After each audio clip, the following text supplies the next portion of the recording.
तो कल पोटेंशियल की बात कर रहे थे, इलेक्ट्रिक पोटेंशियल क्या है, मैं वापस से उसको डिस्कस करता हूँ। अच्छा कॉन्सेप्ट है, काफ़ी यूज होएगा। मेरे पास कोई भी पॉइंट चार्ज है, पता है ये रखा हुआ है कहीं पर, कहीं ना कहीं इसकी एक लोकेशन होगी, वहाँ पे रखा हुआ है, ठीक है। इसको कैरी करना है।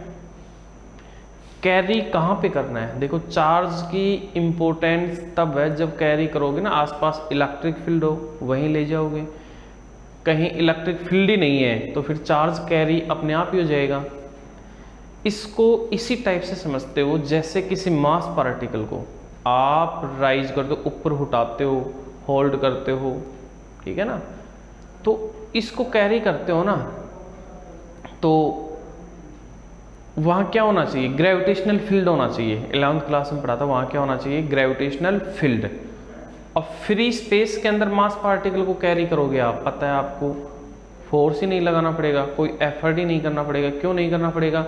जब फ्री स्पेस या वैक्यूम, वहाँ ग्रेविटी होती ही नहीं है, तो हर ऑब्जेक्ट का वेट कितना हो जाता है? 0। इसलिए कोई फोर्स नहीं लगाना पड़ता है, ठीक है ना। चाहे कितना ही केजी का हो, आप बस को भी इस तरह आप घुमा सकते हो, उसको ऊपर उठा सकते हो, कोई एफर्ट नहीं करना पड़ता। बिल्कुल फर्स्ट एक्सरसाइज बेटा इसी तरह करवाएंगे।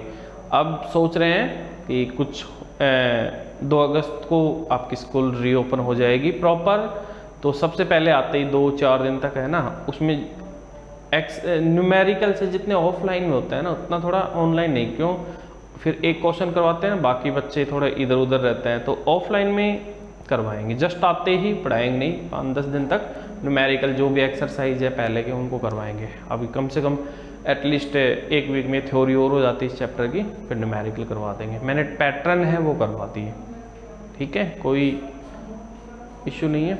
तो ऐसे ही मेरे को चार्ज को कैरी करना है, चार्ज को कैरी करना है, लेकिन ऐसे प्लेस पे कैरी करना है जहाँ इलेक्ट्रिक फील्ड हो कम से कम, क्योंकि वहाँ पे ग्रेविटेशनल फील्ड था तभी तो मास को उठा रहे थे, तभी तो फोर्स लगाना पड़ रहा था। यदि फ्री स्पेस है तो फोर्स ही नहीं लगाना पड़ता है आपको। ऐसे ही इलेक्ट्रिक फील्ड होगा तो इसके ऊपर कूलम्ब फोर्स लगेगा, तो ये रिपेल या अट्रैक्ट करेगा, तो आपको भी फोर्स लगाना पड़ेगा, अदरवाइज नहीं लगाना पड़ेगा। तो इलेक्ट्रिक पोटेंशियल सेम चीज, एक वर्क है। इलेक्ट्रिक पोटेंशियल एक वर्क है, आपको वर्क करना पड़ता है उसमें। एक्सटर्नल आप हो, आप कैरी कर रहे हो। देखिए वर्क क्यों करना पड़ता है भाई, मैं एक एग्जांपल दे रहा हूँ। जैसे पानी है, ऊपर आपके किचन के ऊपर टंकी रखी हुई, उसमें पानी आप फिल करते हो, ग्राउंड से पानी ले जाना होता है, ऊपर की तरफ लेके जाते हो आप, टंकी में फिल करना। क्या पानी अपने आप चला जाएगा? नहीं जाएगा। आप क्या लगाते हो? कोई भी एक्सटर्नल डिवाइस लगाते हो, एक्सटर्नल डिवाइस, इलेक्ट्रिक मोटर लगाओगे, वो इलेक्ट्रिक मोटर क्या करेगी? उस पानी को ले जाएगी वहां तक, उसके लिए वर्क करेगी, और वर्क करेगी तभी तो वो इलेक्ट्रिसिटी कंज्यूम करती है भाई, उसको बिजली चाहिए, तभी तो आपकी मीटर है उसके अंदर रीडिंग्स बना देते, मतलब इतनी एनर्जी खर्च हुई है, क्योंकि वो एनर्जी कहाँ चली गई? उस इलेक्ट्रिक मोटर ने पानी है वो टंकी में ऊपर कैरी कर रही है, उसमें खर्च हो गई, इसलिए वर्क करना पड़ा। इसका मतलब बिना वर्क, बिना एनर्जी किसी चीज को मूव नहीं करवा सकते। लेकिन टंकी ऊपर है, लेकिन आप नीचे ग्राउंड फ्लोर पे पानी लाते हो, क्या इलेक्ट्रिक मोटर लगाते हो पानी नीचे आ जाए? नहीं, क्योंकि पानी अपने आप ही आ जाएगा। वो इसलिए नीचे आ जाएगा क्योंकि आपकी टंकी वो हाई लेवल पर है,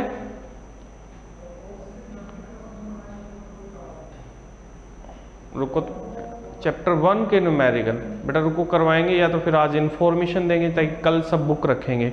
मेरे पास भी बुक नहीं है अब, या तो कल आज इन्फॉर्मेशन दे देंगे, इसी तरह लास्ट में इन्फॉर्मेशन भी आपको ऑनलाइन करवाना है तो मैं करवा दूंगा, लेकिन आज सभी को इन्फॉर्मेशन देंगे। बुक रखे, बुक मेरे पास भी नहीं है अभी, ताकि मेरे को रीड करना पड़ेगा, आप भी साथ साथ रीड करो तो मैं सोल्यूशन करवा दूँ यहाँ पे, ठीक है। तो पानी अपने आप किसी हाइट से नीचे इसलिए आ जाता है क्योंकि वो हाई एनर्जी पर, हाई पोटेंशियल है, और नीचे लोअर है तो अपने आप ही फ्लो हो जाएगा। ऐसे ही चार्ज को कैरी करना है, मतलब यहाँ पे चार्ज आ जाएगा, चार्ज के बारे में पढ़ रहे थे वहां पे, ओके। तो आपको क्या करना है? किसी भी चार्ज पार्टिकल, अब मास नहीं लेकर, किसी भी चार्ज प्लेस को इनफाइनाइट का मतलब काफी डिस्टेंस से कैरी करके इलेक्ट्रिक फील्ड में आपको लाना है। जब आप इलेक्ट्रिक फील्ड में लेके आओगे ना, आपको अपने आप नहीं आएगा, आपको फोर्स लगाना पड़ेगा। फोर्स लगाओगे, वर्क करना पड़ेगा, तो वर्क डन है पर यूनिट चार्ज पे, उसी को कहते हैं पर यूनिट चार्ज का वर्क डन। तो उसी को क्या कहते हैं, इलेक्ट्रिक पोटेंशियल, उस पॉइंट के लिए जिस पॉइंट तक लाते हो। ठीक है, तो पोटेंशियल हो गया। पोटेंशियल की SI यूनिट क्या थी, वोल्ट। ये पूछा हुआ क्वेश्चन है कि V equal to W/Q। W क्या है, वर्क डन, Q चार्ज है जिसको कैरी कर रहे हो आप। जूल अपॉन कूलम से वोल्ट बनता है SI यूनिट। 11th क्लास में पढ़ाता है SI यूनिट क्या होती है, वोल्ट होती है। और इसकी जनरल प्रॉपर्टीज है पोटेंशियल की, ये ध्यान ही रखना है, ये बीच बीच में कंसेप्चुअली क्वेश्चन में यूज होती है। फर्स्ट प्रॉपर्टी क्या है, आपको अर्थ का पोटेंशियल जीरो कंसीडर करना है, इसलिए अर्थिंग करते हो। हालांकि अर्थ का पोटेंशियल जीरो होता नहीं है, कंसीडर करते हैं, क्योंकि थोड़ा वो तो चार्ज हो गई और किसी ऑब्जेक्ट के पास चार्ज है तो डेफिनेटली उसका पोटेंशियल होगा कोई ना कोई। ठीक है, इनफाइनाइट पे पोटेंशियल जीरो होता है, जब आपसे डिस्टेंस किसी चार्ज की मतलब इनफाइनाइट है तो वहां पर भी जीरो पोटेंशियल होता है। नेक्स्ट, कोई भी चार्ज फ्लो होता है, पॉजिटिव चार्ज फ्लो होता है ना, वो कहां से कहां फ्लो होता है, high potential to low potential. Current कहां से कहां फ्लो होती है, high potential to low potential. जैसे 10th क्लास में ओम्स लॉ, अब वापस से पढ़ेंगे। ये बैटरी है,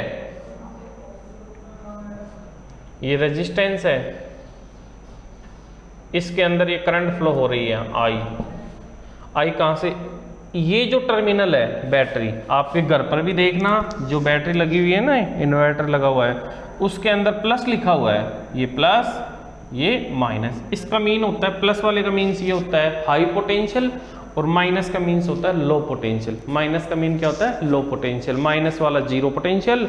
जैसे बैटरी 10 वोल्ट की है, इसका मतलब ये तो 10 वोल्ट और ये 0 वोल्ट, और इनका पोटेंशियल डिफरेंस कितना है, 10। ठीक है, तो करंट हाई पोटेंशियल से लो पोटेंशियल फ्लो होते, चार्ज भी हाई पोटेंशियल। यदि दोनों का पोटेंशियल सेम है, दोनों का पोटेंशियल सेम है, चार्ज या करंट फ्लो नहीं होगा। जैसे प्लग में आप ये लगाते हो, ऐसे प्लग लगाते हो, ठीक है, तो एक साइड वाले तो क्या होते हैं इनमें, प्लस वाले, और एक साइड वाले क्या होते हैं, माइनस वाले। ये माइनस वाले होते हैं, ठीक है।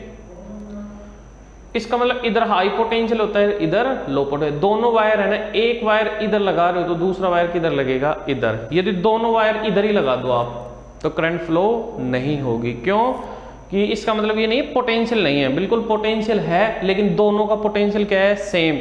जब दोनों वायर, दोनों टर्मिनल का पोटेंशियल सेम होगा तो करंट फ्लो नहीं होगी। इसलिए आप डेली लाइफ में देखते हो ये जो केबल जाती हैं 11,000 kV, 33,000 आपके घर के ऊपर से। नेहा थोड़ा मोबाइल को प्रॉपर करो आप, देखो यहाँ से सारा प्रॉपर चल रहा है आपकी। तो जैसे इसके अंदर कोई भी बर्ड्स वगैरह रहता है, पक्षी वगैरह उनके ऊपर बैठा रहता है ना, उसकी करंट नहीं लगती। करंट नहीं लगने का मतलब ये नहीं हुआ कि करंट उसमें क्या है, वो लूप कंप्लीट नहीं कर रहा, क्योंकि वो एक ही वायर पे बैठा है। तो वो वायर है ना, मान लीजिए 220 वोल्ट है, तो वो 220, उसकी पूरी बॉडी को 220 वोल्ट मिल रहा है, ठीक है ना। तो इसलिए पोटेंशियल सेम है हर पार्ट का, तो पोटेंशियल सेम है ना, करंट फ्लो होगी नहीं। क्योंकि अभी मैं बता रहा था करंट फ्लो होने के लिए तो क्या चाहिए, पोटेंशियल का डिफरेंस है, एक जगह हाई दूसरी जगह क्या होना चाहिए, लो, इसलिए फ्लो नहीं होता है। लेकिन उस बर्ड्स का कई बार आपने देखा होगा कि जब हवा चलती है तो उसके जो विंग्स हैं, उसके पंख है ना, ऊपर तो बैठा ही रहता है, वो नीचे कहीं ना कहीं ऐसे हवा चलते वायर हिलते टच हो जाता है तो तुरंत ब्लास्ट हो जाता है। क्यों, दूसरे वायर का पोटेंशियल क्या होता है, डिफरेंट होता है उसका, इसलिए तुरंत उसकी बॉडी में से क्या फ्लो हो जाती है, करंट। या फिर बर्ड से नहीं, आप भी यदि स्लिंग कर लो उस वायर को, आपकी बॉडी के ऊपर कोई इफेक्ट नहीं पड़ेगा, लेकिन कंडीशन है आपकी, आपके जो पैर है वो ग्राउंड पे टच नहीं होना चाहिए। अपन ग्राउंड पे खड़े होकर के उसको टच करते करंट फ्लो जाए। क्यों, अपन जिस वायर को होल्ड करेंगे वो हाई पोटेंशियल हो गया, और अर्थ का मैंने अभी क्या बताया, जीरो पोटेंशियल, ठीक है। इसलिए करंट कहां से कहां फ्लो हो जाएगी, हायर से लोअर। मतलब आपका हाथ है हायर पोटेंशियल पे है, 220 पे है, इसलिए वहां से आपकी बॉडी में से फ्लो होते होते कहां चली जाए, पैर के थ्रू कहां चली जाएगी, ग्राउंड में जाएगा चार्ज। इसलिए जब बॉडी से चार्ज फ्लो होता है, करंट फ्लो होती है, तो इसके अंदर जो लिक्विड टाइप है, ब्लड है, सेल्स है, मसल्स है, लिक्विड टाइप है, तो लिक्विड करंट का बहुत अच्छा कंडक्टर होता है, तो वो पूरा बर्न हो जाता है। रेजिस्टेंस है अपनी बॉडी भी तो क्या करती है, रेजिस्टेंस ऑफर करती है, तो ये रेजिस्टेंस हीट बनाता है। भाई हीटर के अंदर रेजिस्टेंस ही तो होता है, करंट पास करते हो तो हीट में कन्वर्ट कर देता है, अपनी बॉडी की जो सारा लिक्विड टाइप है सारा किसमें बर्न होकर के कन्वर्ट हो जाएगा। तो ये सारे पोटेंशियल के ऐसे प्रैक्टिकली डेली लाइफ से रिलेटेड कुछ चीजें थी, ठीक है। तो मतलब अब देखो इस चैप्टर में क्या कर रहे हैं, पोटेंशियल बना रहे हैं, फिर जस्ट अगले वाले में करंट बनाएंगे। भाई करंट के लिए क्या चाहिए, पोटेंशियल इस चैप्टर में क्लियर कर लेंगे, कैसे बनता है पोटेंशियल, क्या होता है, क्या लॉजिक होता है। जस्ट अगला चैप्टर आएगा ना, वापस ओम्स लॉ वाला चैप्टर आएगा जो 10th क्लास में पढ़ा था, करंट इलेक्ट्रिसिटी। इसमें तो चार्ज अभी रेस्ट में ही है, रेस्ट में होकर के वो अपने अराउंड पोटेंशियल प्रोड्यूस कर रहा है। उस पोटेंशियल के आप फीचर पढ़ रहे हो, उसके आप लॉजिक पढ़ रहे हो, कॉन्सेप्ट पढ़ रहे हो, कैसे प्रोड्यूस होता है, क्या काम आता है डेली लाइफ में, कैसे फ्लो करवाता है करंट को, फिर उसमें जस्ट करंट बना लेंगे इसी पोटेंशियल से, ठीक है। ये वायर लगे हुए हैं यहाँ पे, इनके अंदर करंट की मैं थोड़ा सा डिफाइन करूँ, पोटेंशियल और भी अच्छे समझ में आएगा कि आपने ओम्स लॉ के अंदर पढ़ लिया करंट क्या है, current is the flow of charge in per unit time. एक सेकंड में किसी वायर में कितना चार्ज फ्लो होता है वो क्या है, इलेक्ट्रिक करंट। करंट क्या है कि किसी वायर में एक सेकंड में जितना चार्ज फ्लो होता है ना उसको कहते हैं करंट। तो इन वायर में क्या फ्लो होता है, चार्ज, ठीक है। ये चार्ज फ्लो होते हैं, मूव करते हैं चार्ज, तो उससे क्या बन जाती है, करंट बन जाती है। तो ये चार्ज मूव क्यों करता है, चलो बैटरी वाला एग्जांपल ले लेते हैं। भाई आपका इन्वर्टर है, मतलब करंट नहीं है, उसकी सप्लाई की बंद करते हैं, भाई बैटरी लगी हुई है, तो करंट जब तक बैटरी चार्ज है, फुल चार्ज है, तो वो करंट देती रहती है। जैसे डिस्चार्ज हो जाएगी फिर करंट फ्लो नहीं होगी, क्यों, जब चार्ज थी 10 वोल्ट की बैटरी तो 10 वोल्ट है, तो 10 वोल्ट का मतलब वो वोल्टेज है ना, इसका मतलब बैटरी के पास क्या है, एनर्जी।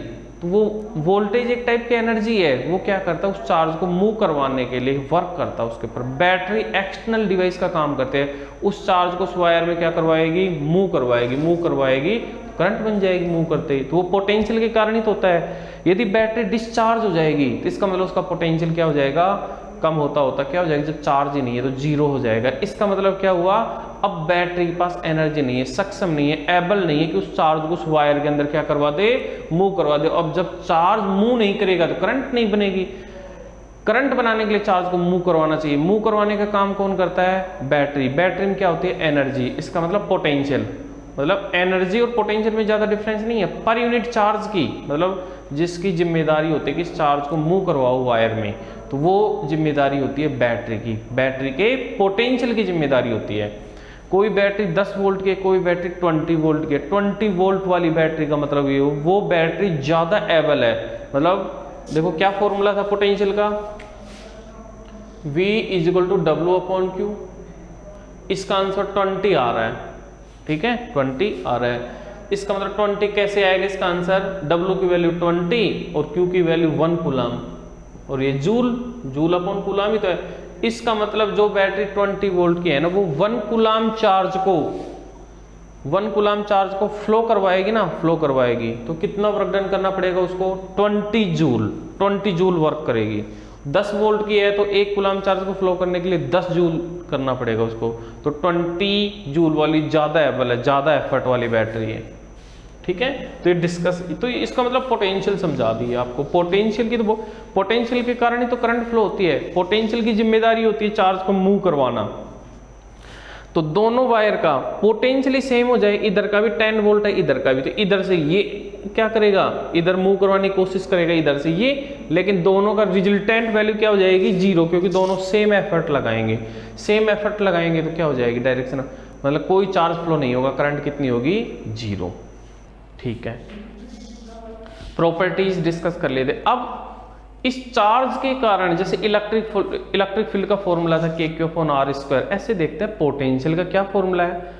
V = W/Q तो जनरल फॉर्मूला है, जनरल डेफिनेशन टाइप है, मतलब जनरल। अब चार्ज इज पार्टिकल, आपके पास चार्ज के कारण पोटेंशियल कैसे फाइंड आउट करते हैं। अब मैं बिल्कुल आपको वर्क डन करके बताऊंगा कि ऐसे आपको वर्क करना पड़ेगा। तो हेडिंग डाल लीजिए आप लोग,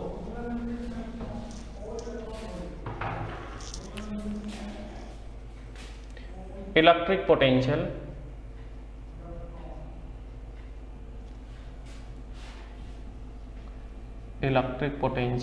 ड्यू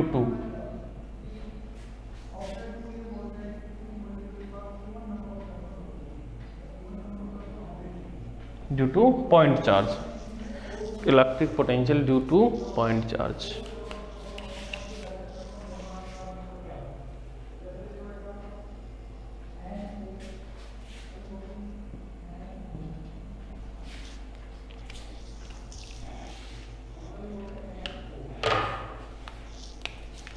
ये डायग्राम बना लीजिए, ये क्यू चार्ज है, एक ये क्यू चार्ज है, ठीक है। ये अपने अराउंड क्या प्रोड्यूस कर रखा है, इलेक्ट्रिक फील्ड, मतलब ये बिल्कुल इफेक्ट है इसका इसके अराउंड। अब जिस चार्ज को कैरी करेंगे उसको बोलते हैं यूनिट चार्ज।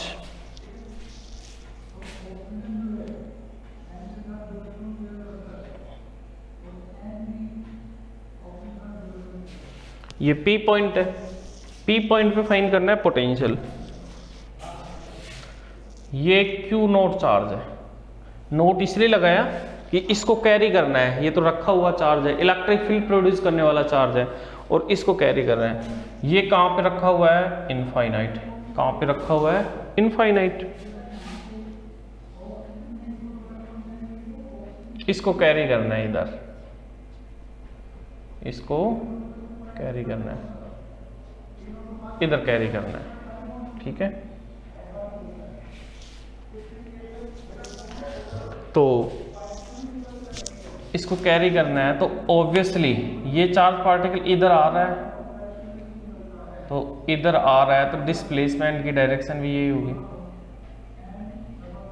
तो अपने आप तो आएगा नहीं, क्या लगाना पड़ेगा आपको, एक्सटर्नल फोर्स, पता है ना भी।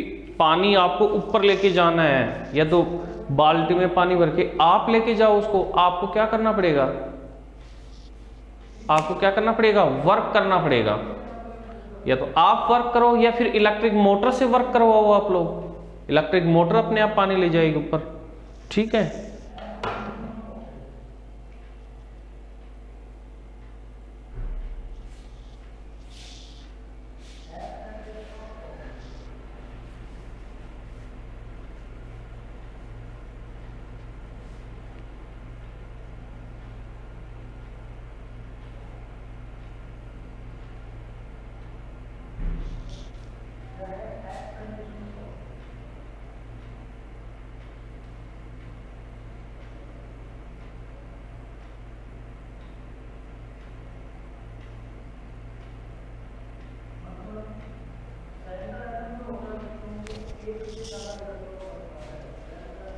नीरज आपका क्वेश्चन अभी समझ में नहीं आया मेरे, क्या कहना चाह रहे हो आप।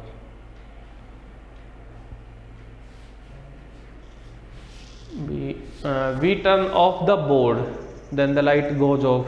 बोर्ड मीन्स आप क्या ले रहे हो, टर्न ऑफ द बोर्ड।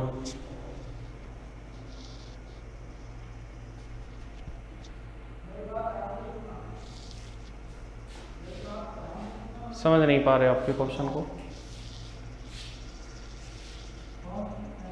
अच्छे से लिख के भेजो आप।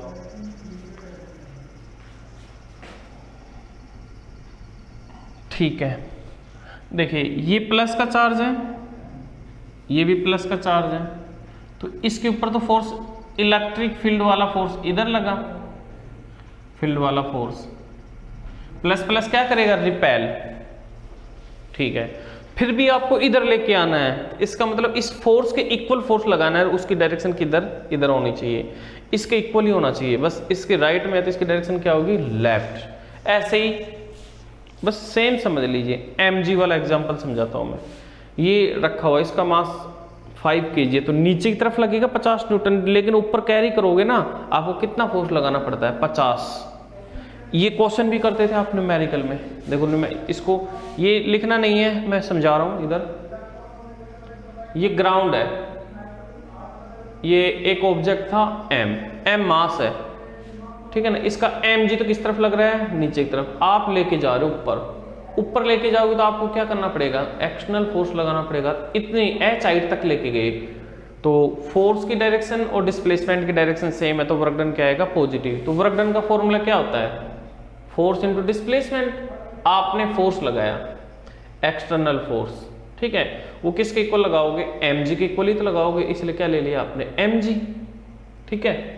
एक्चुअली डाउनवर्ड डायरेक्शन में माइनस लेते हैं, तो ये वाला फोर्स है ना, ये क्या लेते हैं, प्लस mg। इसको प्लस लेओगे तो इसको माइनस लेओगे, ठीक है। तो डिस्प्लेसमेंट की डायरेक्शन ये है, दोनों के बिटवीन एंगल कितना डिग्री है, 0 डिग्री, इसलिए cos 0 डिग्री की वैल्यू कितनी हो जाएगी, +1। तो फोर्स इनटू डिस्प्लेसमेंट या cos थीटा, थीटा रख दो 0 डिग्री, वही mg इनटू h, तो आपका वर्क डन फॉर्मूला क्या बन जाता है, mgh। इतना वर्क करना पड़ा। या दूसरा, वो स्प्रिंग सिस्टम आपने, ये m मास है, ठीक है, आप सोच रहे हो कि सर स्प्रिंग फोर्स है ना, ये है -kx। माइनस का मतलब पता है क्या है, यहाँ पे आप इस स्प्रिंग को इधर खींचोगे, इधर खींचोगे, ठीक है, तो स्प्रिंग फोर्स इधर लगाती है kx, स्प्रिंग फोर्स क्या लगाती है इधर, kx। तो kx लगाती है, आप इधर खींच रहे हो तो इसके इक्वली तो फोर्स लगाओगे, तो इसलिए क्या दे देते हो आप, -kf। या फिर स्प्रिंग फोर्स -kx है, तो आपका kx हो जाएगा, डायरेक्शन ही तो अपोजिट रहेगी, बाकी वैल्यू क्या रहेगी, सेम। क्लियर, वो किसी से भी समझ सकते हो, इससे समझ सकते हो। इसलिए वर्क डन का फॉर्मूला ये mgs लेते थे, और ये ही वर्क डन जाकर किस में स्टोर हो जाता है, पोटेंशियल एनर्जी। इसलिए पोटेंशियल एनर्जी की बात होए तो भी यही फॉर्मूला लगाते हैं कि इसको h हाइट पे ले जाने में पोटेंशियल एनर्जी कितनी होगी, पोटेंशियल एनर्जी भी mgh होगी और वर्क डन भी क्या होगा, mgh ही होगा।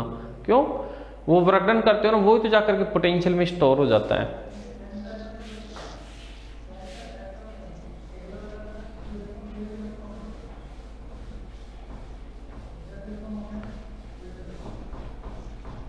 अब देखिए, मैं एक बार और 11th क्लास का कॉन्सेप्ट क्लियर कर देता हूं सभी का, अब इसमें यूज होएगा कुछ 11th क्लास। देखिए, फोर्स भी 2 टाइप के होते हैं, एक कांस्टेंट फोर्स होता है, एक क्या होता है, वेरिएबल फोर्स। एक क्या होता है, कांस्टेंट फोर्स, और एक वेरिएबल। कांस्टेंट फोर्स ऐसे फोर्स होते हैं जिनकी वैल्यू कभी change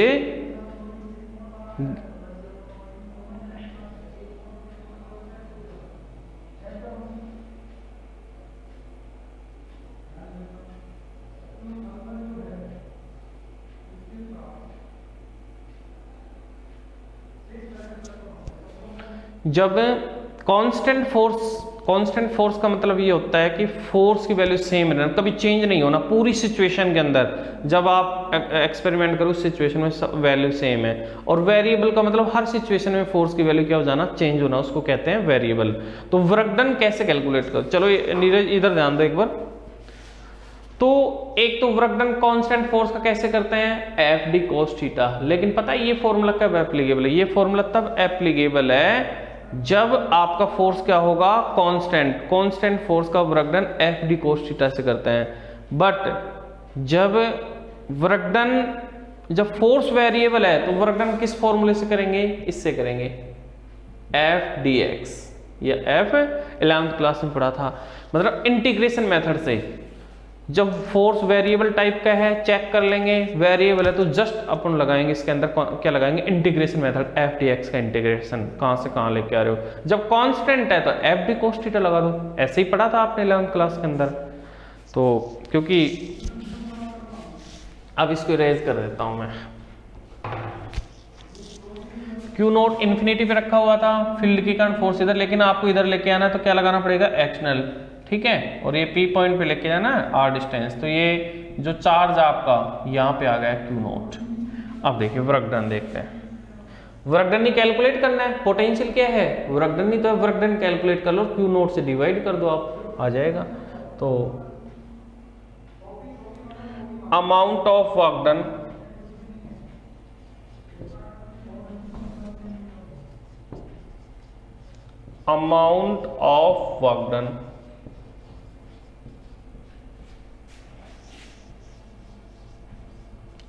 to carrying the charge,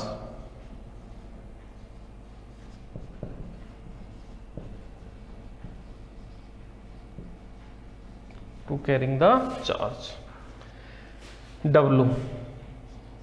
लेकिन अभी बताया था मैंने कि W के लिए तो 2 फॉर्मूले बता दिए मैंने, एफ डी कोस थीटा और एक इंटीग्रेशन वाला। तो ये फोर्स चेक करते हैं इंटीग्रेशन। देखिए फोर्स का फॉर्मूला ये Q और Q नोट दोनों के between Q naught upon are square, R पे डिपेंड कर रहा है। जैसे जैसे ये चार्ज है ना इनफाइनाइट से इधर आना स्टार्ट हुआ तो आर की वैल्यू, डिस्टेंस है ना दोनों चार्ज के बिटवीन, क्या होती जा रही है, डिक्रीज। जब डिस्टेंस डिक्रीज हो रही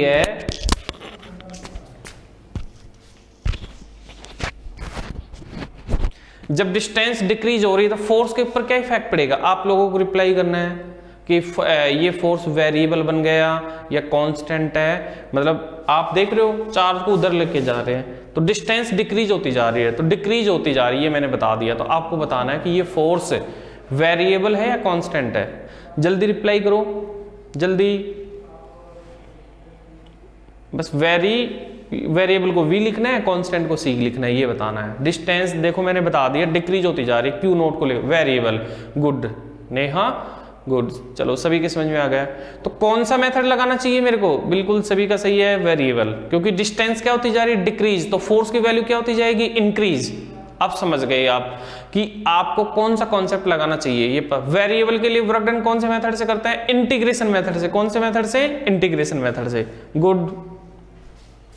तो ये लगाएंगे फॉर्मूला F, यहां देखो आप dx भी ले सकते हो, dy भी ले सकते हो, dz भी ले सकते हो, लेकिन क्या देख करके कि वो डिस्टेंस देख लो। यदि ये आप x लेते हो तो dx ले लो, ये y लेते हो तो dy ले लो, z लेते हो dz ले लो।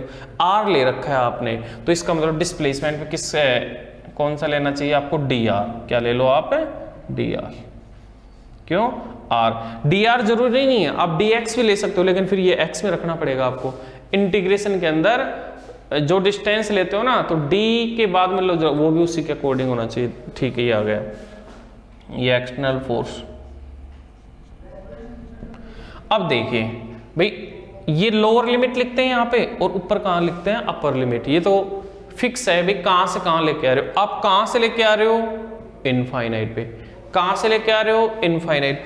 और कहाँ तक लेके जा रहे हो, P पॉइंट, क्योंकि P पॉइंट पे फाइंड करनी है पोटेंशियल।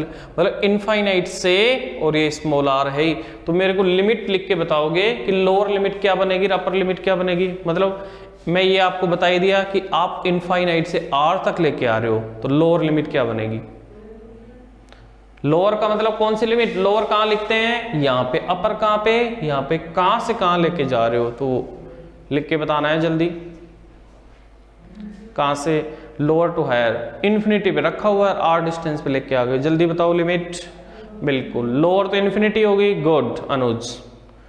अपर लिमिट क्या होगी, अपर लिमिट और बताना है। बिल्कुल लोअर इन्फिनिटी होगी, लिख देता हूं मैं।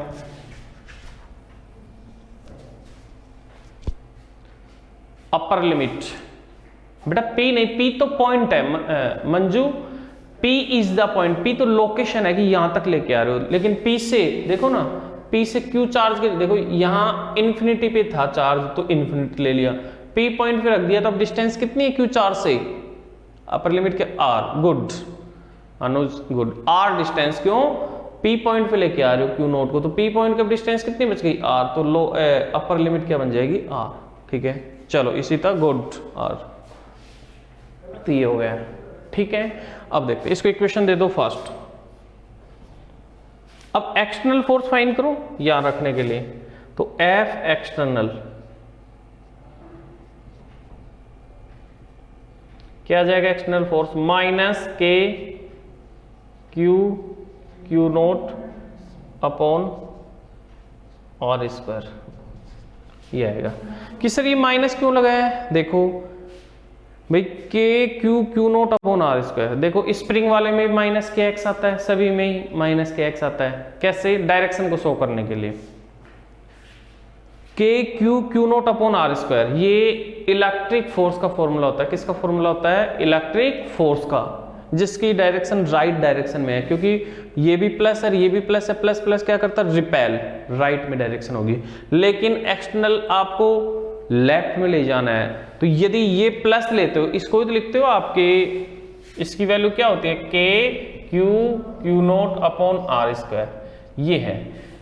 यहाँ प्लस डायरेक्शन का मतलब राइट डायरेक्शन में है, लेकिन इसकी वैल्यू लेफ्ट में करेंगे तो क्या लगा देंगे, माइनस। समझ में आ गया?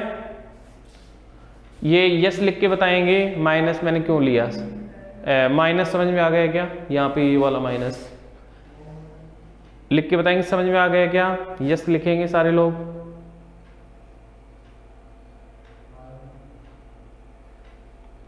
चलो नेहा अभी रिपीट करता हूं, अंजलि गुड। चलो नो, चलो काफी लोग, वापस मैं रिपीट कर रहा हूं। देखिए ये आपको पता है ये भी प्लस का चार्ज है और ये भी प्लस का चार्ज है, क्यू नोट भी। प्लस प्लस क्या करेगा, रिपेल। रिपेल की डायरेक्शन क्या होती है, इधर ही बना देता हूं मैं, क्यू, ये क्यू नोट है। इस चार्ज के कारण इसको क्या करेगा, रिपेल, तो ये आ जाएगा फिर। और ये फॉर्मूला क्या होता है, K Q naught upon are square. लेकिन मेरे को फोर्स लगा के इधर लेके जाना है, इधर लेके जाना है, वो एक्सटर्नल बोलते हैं। उसकी वैल्यू किसके इक्वल करना है, इसी के इक्वल करना है, K Q naught upon are square. लेकिन इसकी डायरेक्शन राइट है तो इसकी डायरेक्शन क्या है, लेफ्ट, माइनस कर देंगे। या फिर देखो आप खुद देखिए, ये आई कैप है, यदि आप इधर फोर्स लगा रहे हो 2 न्यूटन का तो 2 आई कैप आएगा। यदि 2 न्यूटन उधर लगा रहे हो तो क्या लिखोगे आप, माइनस 2 आई कैप। क्यों, इधर जो डायरेक्शन है ना, इधर प्लस एक्सिस है तो उधर क्या जाएगी, माइनस एक्स एक्सिस। समझ में आ गया ना? डायरेक्शन चेंज करते ही क्या लगाना देना चाहिए, माइनस। अब आ गया, ठीक है, गुड भाई, वही है ना, ये प्लस एक्स एक्सिस तो ये माइनस हो जाएगा, इसलिए माइनस आया। अब रख दो इसकी वैल्यू, पुट कर दो, put the value of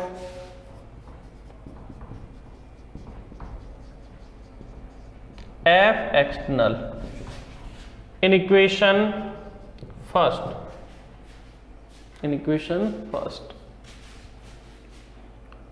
w is equal to minus के Q naught upon are square d r. कहां से, इन्फिनिटी से स्मॉल आर, पता है आपको। अब केवल मैथ्स का पार्ट बचा, फिजिक्स हो गई कंप्लीट, अब केवल मैथ्स। आपको क्या करना है, इंटीग्रेशन। चलो इधर देखिए, इंटीग्रेशन कैसे पता लगेगा किसके रेस्पेक्ट में इंटीग्रेशन कर रहे हो, किसके रेस्पेक्ट। डी देखिए, डी किसके लग रहा है, आर के। इसका मीन क्या हो, आपको आर के रेस्पेक्ट में क्या करना है, इंटीग्रेशन, आर के रेस्पेक्ट। इसका मतलब आर वाली टर्म को तो इधर रख लो, बाकी कांस्टेंट को बाहर। के भी कांस्टेंट है, चार्ज भी कांस्टेंट, इनको बाहर करो इंटीग्रेशन के बाहर।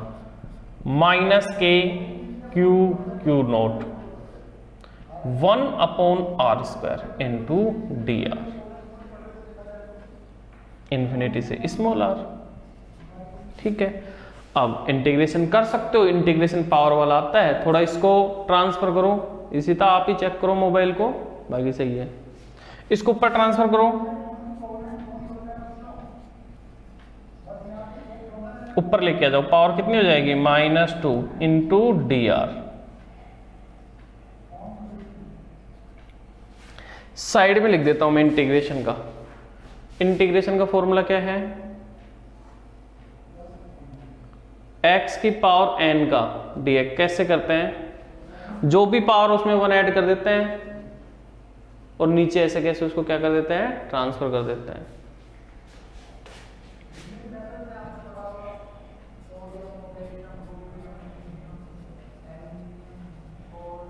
ये लो इंटीग्रेशन, r की पावर -2 है, उसमें 1 ऐड कर दो, अपॉन -2 + 1 इन्फिनिटी से स्मॉल। क्लियर, सिंप्लीफाई करो।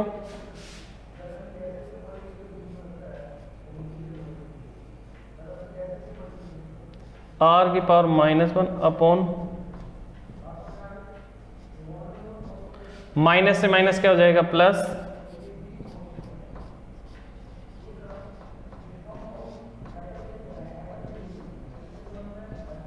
अब लिमिट रखेंगे, चलो इसको इक्वेशन को इधर ले आओ, के क्यू नॉट। इस आर के प्लेस में पहले अपर लिमिट रखेंगे 1 अपॉन आर माइनस, फिर इस आर के प्लेस पे लोअर लिमिट रखेंगे माइनस करके 1 अपॉन इन्फिनिटी। 1 अपॉन इन्फिनिटी की वैल्यू कितनी आ जाएगी, 0। अनुज गुड।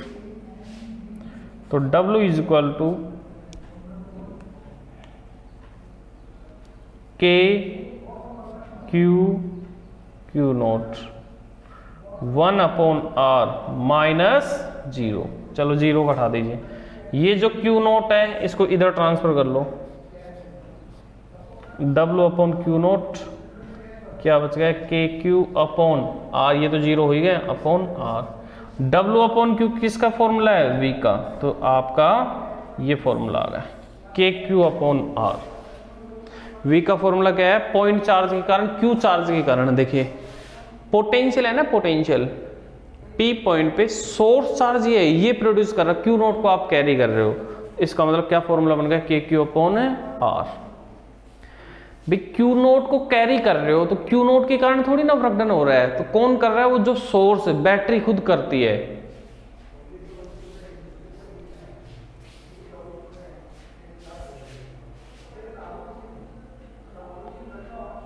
कोस थीटा नहीं आएगा बेटा, कोस थीटा कहाँ है? अच्छा कोस थीटा, बिल्कुल वर्क डन वाला। चलो इधर देखो, एक्सटर्नल फोर्स की डायरेक्शन और डिस्प्लेसमेंट की डायरेक्शन इधर लेके आ रहे हो, सेम डायरेक्शन है, तो सेम डायरेक्शन है तो कितना जाएगा? 0 डिग्री। ये लिखना नहीं है, ये किसने पूछा है? मंजू। मंजू इधर देखो, सारे लोग इधर देखेंगे, ये है ना, इधर देखो भाई, ये थीटा है ना, सेम डायरेक्शन है, थीटा कितना होता है? 0 डिग्री। और कोस 0 डिग्री की वैल्यू कितनी होती है? +1। आपको लिखने की जरूरत नहीं है भाई, कोस 0 डिग्री सेम डायरेक्शन है तो कोस 0 डिग्री कितना हो जाएगा? 1। ठीक है, तो लिखने की जरूरत नहीं है, ये प्लस साइन यही तो बता रहा है कि 0 डिग्री एंगल। तो इसी के साथ अपने जो क्लास है कंप्लीट होते हैं।